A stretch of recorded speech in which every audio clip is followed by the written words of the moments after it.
dubbiin akka siyaadan qofaas miti waan hama azzeemuudhaaf jira waan ta'eef tokkoffaa warri majlisaa qaamni mootummaadha ijoollee kanneen lama hin dhaabdan tanaan dhaaba humna qabdanii aangoo qabdan waan ta'eef lammaffaa sheekotii fi manguddoonni biyyaa fi biyya alaa jirtanii ijoolleen kun miira hamaa keessa jira waan ta'eef isteeppii isaatiin deemaa jiran nama rifachiisa waan ta'eef ufillee miidhanii namallee miidhuuf deema waan ta'eef akka dhaabbatan itti hima ganama kanallee edallee bilbilaa fi bulee silkiin irraan kaasu miseejii qofa xiqqoo qofa dubbata inumaayyuu statementii kana akka waan ambaasee asliidhaaf ergetti dubbiin naannawee karaa hin taane oofaa jiran anumcaa kana gaafa jalqabanni shahaadaa qabatu osoo warri garee shahaadaa pheenxaniin kijibdii sobdii nutti hin fidinii osoo naan jedhaniin fidee ofii kiyyaa shahaadaa qabsiise guyyaa lammaffaadhaa akka inni dhageettee argatuuf usaa ibsaa shahaadaa akka inni qabchiisu godhe kana innillee beeka namuutu beeka lafarratti namni shahaadaa qabachiise namni haga waan beekurraa itti himee takaraakkaree guyyaa lama sadii afur wallollee akka inni gara islaamummaatti dhufu gara rabbiitii sababa kata'ee fi ana lammaffaa ustaaz Xaahir Galatooti sadaffaa ustaaz Ibsaadha erga gaafsaniiti mucaa kana hanga ammaatti marsaa torbaffaa gargaarame Abdiin Raggaasaadha erga waggaa tokko keessatti si'a torba gargaarame si'a torba laakka'uu dandeenya wajjin tokko tokkoon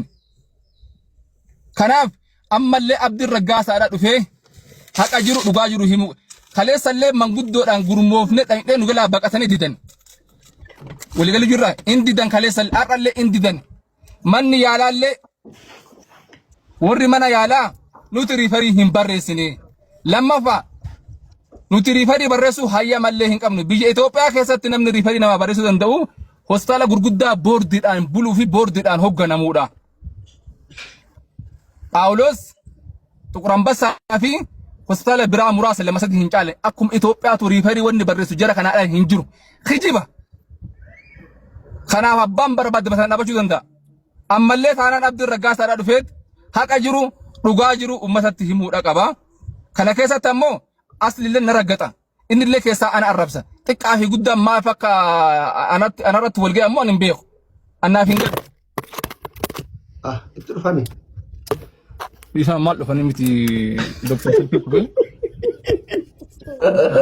sini qoosani wallahi dubbiin sini qoosaadha beektaa Gaaw manuma guru da tabe xiqqoo haasee qatuu fi bar sini qoosaadha amma wanni jiru alaa kulli haaliin ani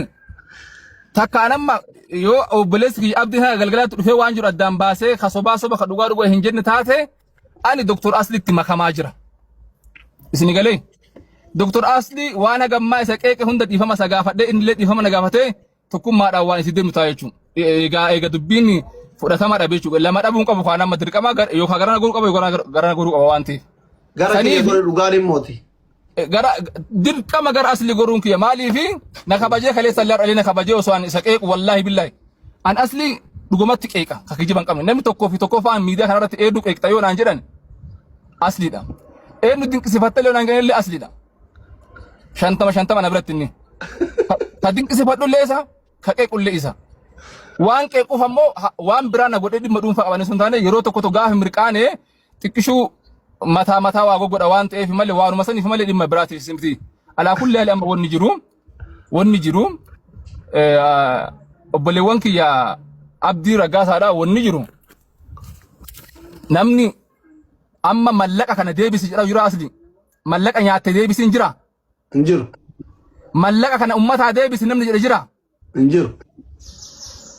wanni hawaasni beeku qabu Abdiin akka miidhaa isaatii fi miiliina 16 miti 20 illee yoo fudhate rakkoon tokko illee hin qabu jiran